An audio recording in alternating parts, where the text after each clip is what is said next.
Hello and welcome to another video. I'm Maz and today I'm in Ulster.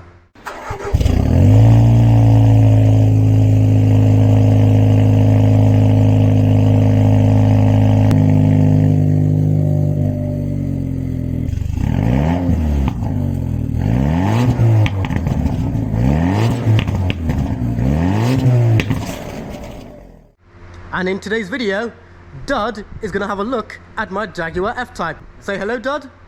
Hey Maz, thanks for coming. So what do you think, Dud? Well, beautiful F-Type. Thank you. In beautiful red. Caldera red to be suits exact. the silhouette, doesn't it? The colour suits the silhouette. Definitely. And it's definitely a lot flatter than that other red F-Type over there. Yeah, sort of a dark metallic So Italian racing red. Yes, / Firenze red, but Yeah. I think they were quite inconsistent with the name. That's right. More importantly, there's the YouTube handle. So Maz, have you ever seen underneath your F-Type? No, I haven't really. So today will be the first, right?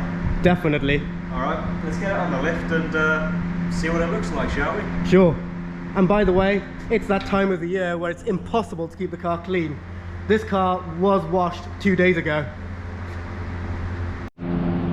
Alright, so let's give your car a little inspection, shall we, while we've got the chance in the workshop on the lift. And I think we should start with something that everybody should do at home, but no one does. You can get involved, Maz.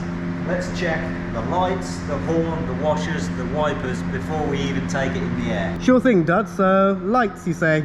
Yep.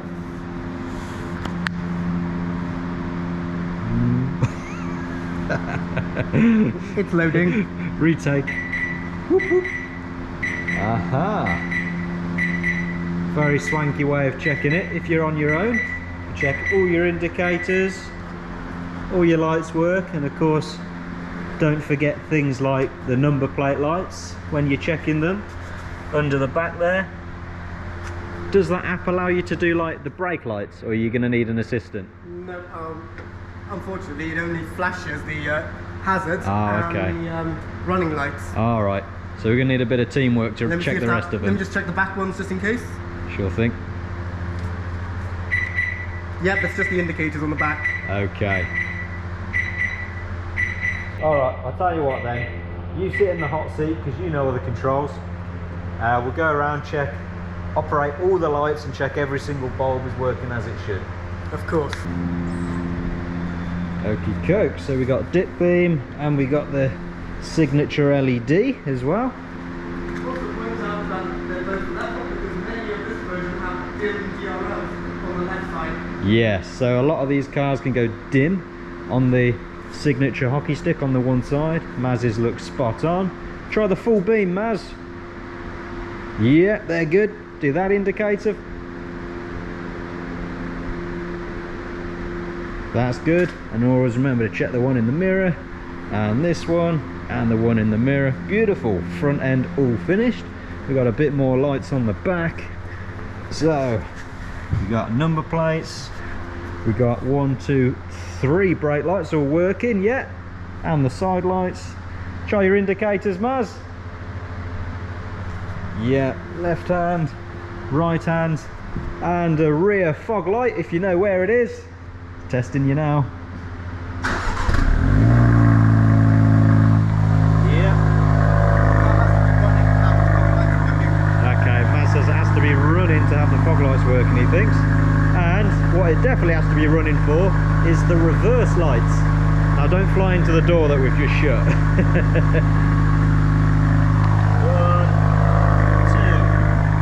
2. Beautiful.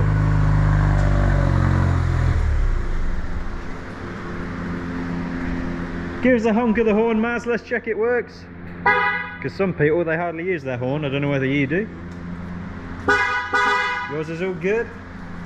Check things like the wipers, that they clear properly, they're not split, and all the washers work. Although those wipers are from Japan. the wipers are from Japan. And not factory, but check out those down there, puddle lights. Some more lights to check are working. That's been there for 3 years, and I can vouch for it. It's working as it did from when it was new. And are they genuine or aftermarket? They are aftermarket. Okay. Jaguar decided to give you halogens on a car like this. Yeah. Same with the footwell lights again, which I've changed. And these are nice, illuminated tread plate. So because it's a checkered flag, it's got red. Otherwise, the ones you pay extra on a non-special edition, like this checkered flag, are blue. Cool, got you. Right. I'll tell you what, I'm not even going to try the washers on a day like today in case they're frozen and we pop a fuse, because that can happen, believe it or not. So sounds about right. From personal experience, sometimes the Y pipe only goes on one side. Yeah. But luckily that one side is the driver's side. Sometimes it takes a wire from the passenger side to squirt operate. and unfreeze, yeah. All right, well, let's pop the bonnet next, shall we? Sure, and for some reason, Jaguar, even in right-hand drive cars, puts it on the left-hand side. Correct. All the modern Jags anyway. We've got an old S-Type and it is actually on the driver's side. Well, I'm assuming from Ian Callum era onwards. Yeah. Because my XF had that same design. And I know old Astons do as well, like the DB9. And there it is. Here is the 2-litre turbo, 300 PS, underneath this big piece of plastic. I promise you, it is there. Should we lift it off? And one more, is there? You got it. Pop that Much up heavier in than a safe anticipated. place. Is it? Quite heavy. And it makes a good body armour. Yeah, it does look like that, doesn't it? And then we've got some sound insulation there. We'll temporarily move that. And unlike the diesel Ingenium, this car doesn't suffer from oil dilution because it's a petrol. Yeah, the 2-litre Ingenium diesel, not a great engine. Somehow the one I had is still on the road at well over 170,000 miles. Somehow. Somehow. Must have had a chain or two and probably a turbo, surely. But this is the petrol, which are much better than the diesel, even though, yes, it is a 2-litre turbo Ingenium. They're not too bad. May not be the 3-litre, it may not be the 5-litre, but honestly, these things still nice. You get this. Yes! That is called a dipstick. It's funny that, Maz, because a lot of people call me that. Do you check the oil yourself? And it makes a good sword for a sword fight. Yeah, that's it. So, those of you that think the P300 owners are deprived, well, at least they have a dipstick, because the other models don't. They only have an electronic one, which is rather annoying, but there we are, never mind. So, is your oil level good? Did you check it? Yes. Okay, beautiful. Check some other things while we're in here as well, like coolant level. Probably top up the screen wash and stuff if you want, although that's usually in the boot on an F-Type. Yep, cool. Power steering, it's electric, so there's nothing to top up under here. And we'll just have a little look around with the torch, check there's no abnormalities in there, and then we'll get it in the air and have a look underneath, shall we? And since I've been talking about the headlight earlier, if you do have a failing LED, check your part number. So this one starts with PUXA. Okay, so the label's just there. Okay, this one isn't really the issue, it's this side that's the issue. Passenger if side. If it starts with PU2, then it's got the black oculator on the LED rod, which is the one that takes in too much heat and then melts. This superseded part, beginning with PUXA, has a white coloured oculator, which doesn't melt as much or take in as much heat. Yeah, because of the colour. Beautiful. Here we've got a fairly generous sized turbo. Oh, yeah. You see the turbo? Because that's hidden. Never seen your turbo. It's got some heat shielding around it, but that is essentially your turbo there. Made by a company called Mitsubishi. This is the actuator that controls the maximum limited boost. Is that a little bit rattly actually? I think that's just the thin material. Could be. Alright, inspection time under the bonnet. I'm going to have a simple look around, check there's nothing rubbing, melting, worn through, attacked by a mouse, whatever, leaks, you know, stuff like that. Check the belts on the front of the engine as well. This engine is common for the water pumps leaking, so I'll specifically have a look at that. It's also common for a couple of solenoids failing on the rear here, which you would usually diagnose via a diagnostic machine. so we can read it if you want with a diagnostic machine while we're here. That's what we'd typically do as part of like an inspection if a car would come in. But let's have a look around. We've got inline 4-cylinder, gearbox going under there. You can just about see it on this side. Yeah, there's the big bell housing with a torque converter inside there. The industry leading ZF 8-speed. Yes, very, very popular gearbox by all sorts of car brand makers. And whilst I digress for a quick moment, these bonnet vents distinguish a rear-wheel drive from an all-wheel drive. That's right. And if you have a V6 or a V8, you'll have water ingress issues. Luckily, this is exempt for this engine. Correct. Right, let's see. You can see that water pump, got a lot of air intake piping, check there's no splits, anything like that.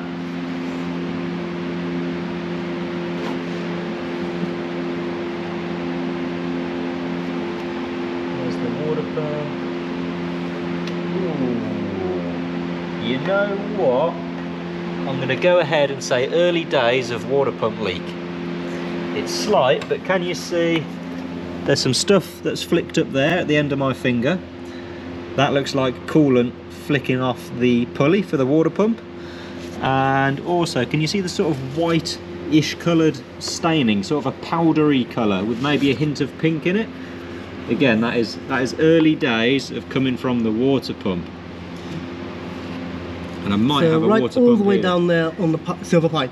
Can you see the black wire? I'll try and use a pointy stick if you want. Underneath the silver one. Yeah, see that's got some kind of... Splutter? Yes. And then if you look closer to the pulley, what the belt runs on, you can see around there is a similar kind of stain. So it's not desperate, but you are going to be putting a water pump on it at some point, basically. Okay, water pump. This one is actually from my wife's F-Pace that has the same engine in it, albeit we've got the P250, unlike Maz's P300. So we just got a slightly down-tuned version of the same engine. And they suffer from the water pumps. We put genuine ones on it, and believe it or not, the part numbers have been superseded about 5 times, so they've got to have issues with them. And it's not your regular water pump either. So, you know, usually you'd have a pulley on a shaft with a, you know, fins on it to basically spin the water around the system like that. But look at all this. We've got various sensors and solenoids on here, and basically this water pump controls the amount of flow. It's got a speed sensor, and it can control how much water pumps around the system, and it's all to do with efficiency and emissions. If the car's very cold, it doesn't need to spin this up. If it gets hot, this thing needs to work harder. But it also means it's a bit more complicated, a bit more money therefore, and I'm sorry to say, they do leak. So this one's reserved for my wife's car, but yeah, at some point, Maz, you're going to need one of them. How much longer would you say? Well, wife's car is absolutely, well, not peeing out coolant. We have to top it up regularly, and that's done 60,000. So how many miles are you on? 71,000, and if we look in the instrument cluster, there we go, 71,319. Alright, I think we can pop these back on. Trying to remember the orientation. Hey, hole in one. There's that bit, and then I think you've got the cover behind you.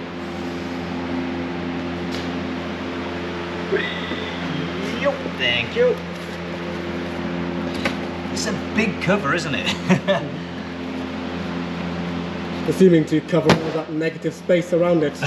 Maybe. Makes the engine look bigger, does it? Also, a dull fact, I like how the Jaguar Ingenium is in silver, yeah, but if you have a diesel, it isn't. Oh, okay. You get a single one here. Cool. So there's a few interesting facts about the P300 2-litre petrol turbo Ingenium engine, but of course there are a few specific things to check if you have the 3-litre supercharged or the 5-litre supercharged engine as well. Meanwhile, Maz, let's finally get yours up in the air.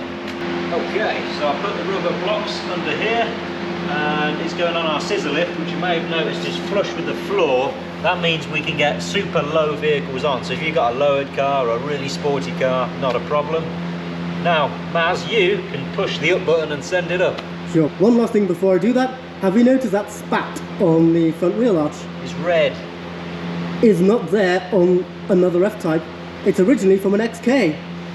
Okay. So they're the rear wheel spats off of an XK that I've had fitted on the front wheel arch of an F-Type and colour coded. Yeah. Does it help? No stone chips here? Probably, maybe absolutely minimal, but I did that so it complements the back one, which I've also had colour coded. Subtle mods. And it's an OEM part. True, true. Can you see it? It's the button that says up, believe it or not, on the blue box, sorry. Blue box, there. You got it. Let me angle myself. And up we go.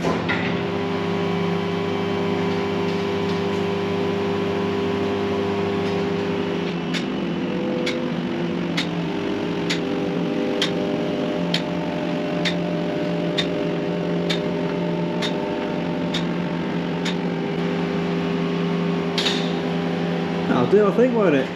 Beautiful. Well, Maz, if you want to follow me around and see what your car looks like, I'll happily follow you around. I'll explain to you and all your 1 million viewers, is it now? I wish. One day, the things we check. At least I've got the capital of being an F-Type YouTuber, because for some reason they've all disappeared or have sold their F-Types. They're all, yeah, sold or selling their F-Types, and they're all probably going to cry and buy one back one day. That's my prediction. They're a lot of fun for the money, aren't they? Alright, basic things.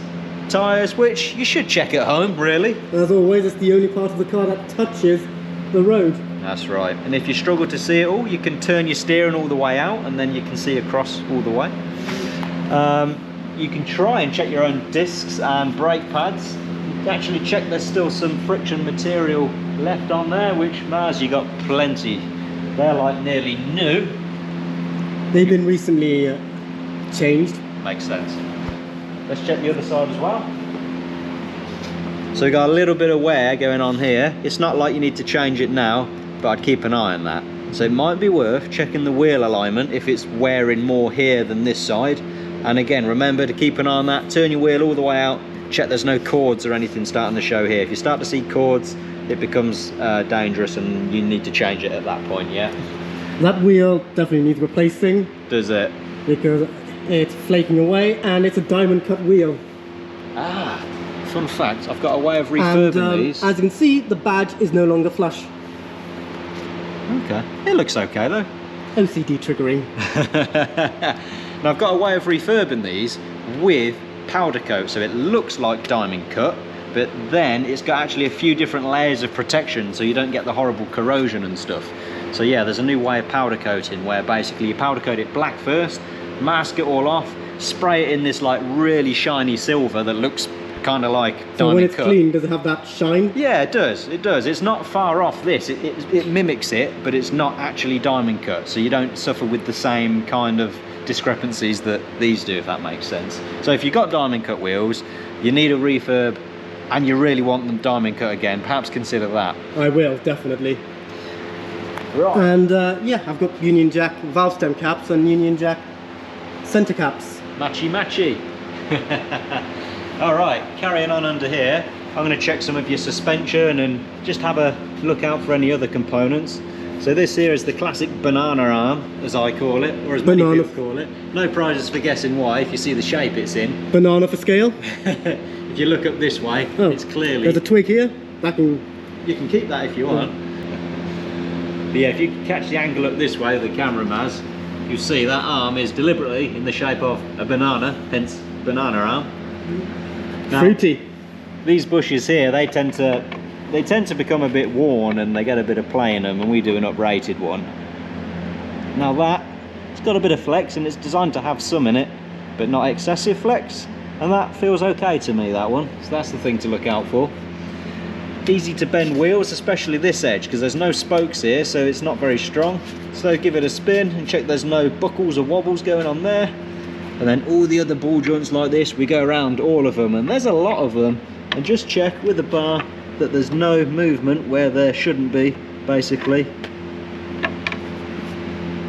See, they're all designed to swivel and flex, but not actually have any kind of play in them. Checking all the rubber gaiters, all the hydraulic pipes and wiring, check there's no leaks, nothing rubbing through, nothing looks bent or damaged, you know. So you've been collecting more stuff here by the looks of it, Maz. Yeah, it's that time of the year, and of course we drive on the left, so that's where all the verges are. Yeah, so good excuse now, because you're not going to be able to get these out at home, are you? So let's get rid of this. We don't want that holding water and rotting the pipes out and stuff in there, do we? Let's get rid of all this for you. You know, unless you want to keep it.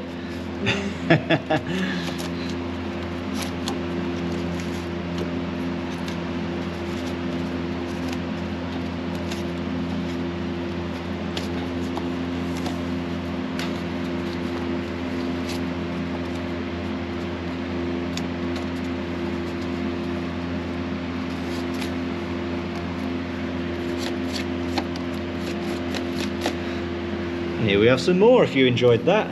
In the words of DJ Khaled, another one. Another number one.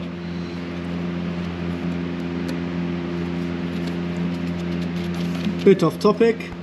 We are now underneath the gearbox. That's right. And because ZF is German, it says ZF Getriebe. So while we're under here, now we could remove this undershield if we want for a bit of a better visual. Albeit I can see quite a lot through this way on this particular engine. Again, checking for any abnormalities, any leaks and stuff like that. And if you look up here, it is a little bit misty. I wouldn't even class it as an oil leak, but it's got a misting of oil up there. So again, at some point in the future, may turn into a leak that you'll have to deal with. So it's worth knowing for you. Do you know what I mean? Engine mounts, they can snap, especially on the more powerful ones. So we check those as well.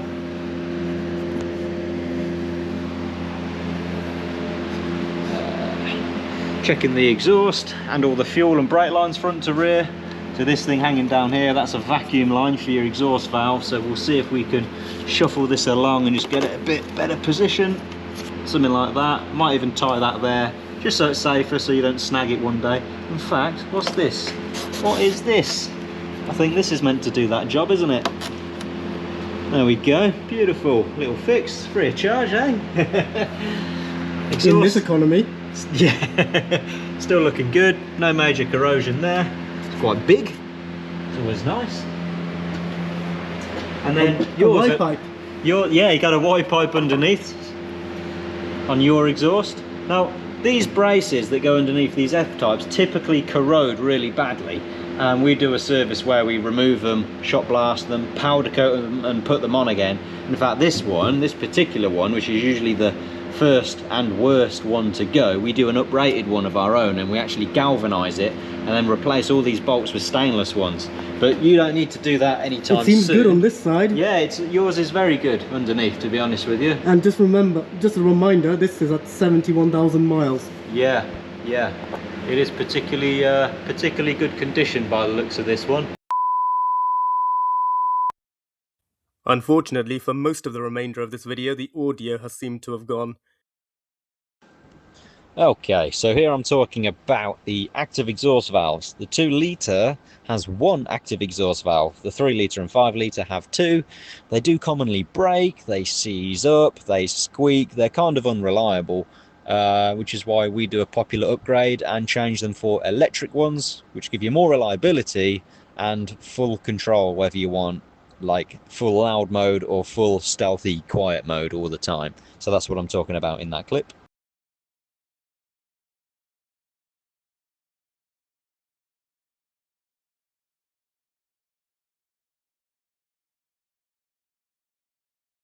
However, on my example, they are absolutely fine. Same goes with the lower arm, nothing much to talk about there. But there is a sudden hiccup with the rear near side tyre. There were cords showing. But rest assured, ever since Dud has addressed that, they have now been replaced. So at the beginning of that clip, we're looking at the rear differential. It holds oil. It does require servicing, i.e. the oil changing every now and again. They can wear out, they can leak, but yours looks perfectly good. So a diff is something to keep an eye on an F-type.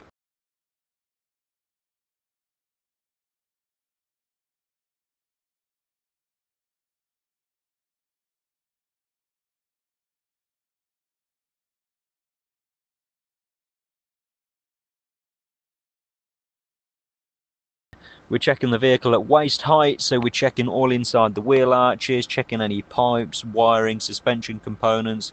We'll give the wheel a good shake up and down, left, right, and check for any excessive movement or free play to check it's all safe, basically.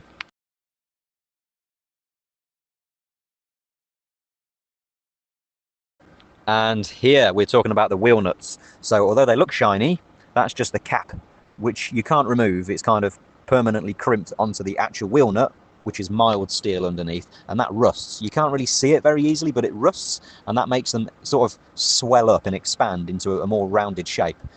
That in turn means you can't get the socket on to undo your wheels, so it's worth checking with a 19mm socket that you can easily get that socket on and off the wheel nut.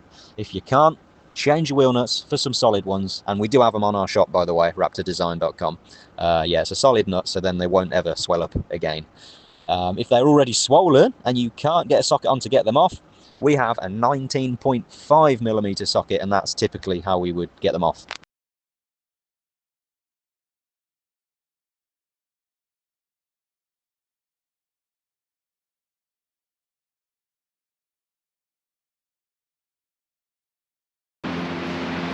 Alright, so on the front here, Maz, you've got the lower radiator, which almost lies kind of flat level with the floor, and it's an absolute trap for leaves and dirt going in there. So if you've got one of these, I'd advise removing what you can by hand like that. Alternatively, when we change the air filters on these cars, you've got to remove the front bumper, or that's the way we do it anyway. And it gives you a really good opportunity to clear out all the leaves from all the radiators while you're in there. Some people choose to change the air filter through the wheel arches. We find then when we come and do it and take the bumper off, they haven't clipped all the air boxes together properly. So we just remove the bumper, make sure it's done properly, clean it all up, put it back on again.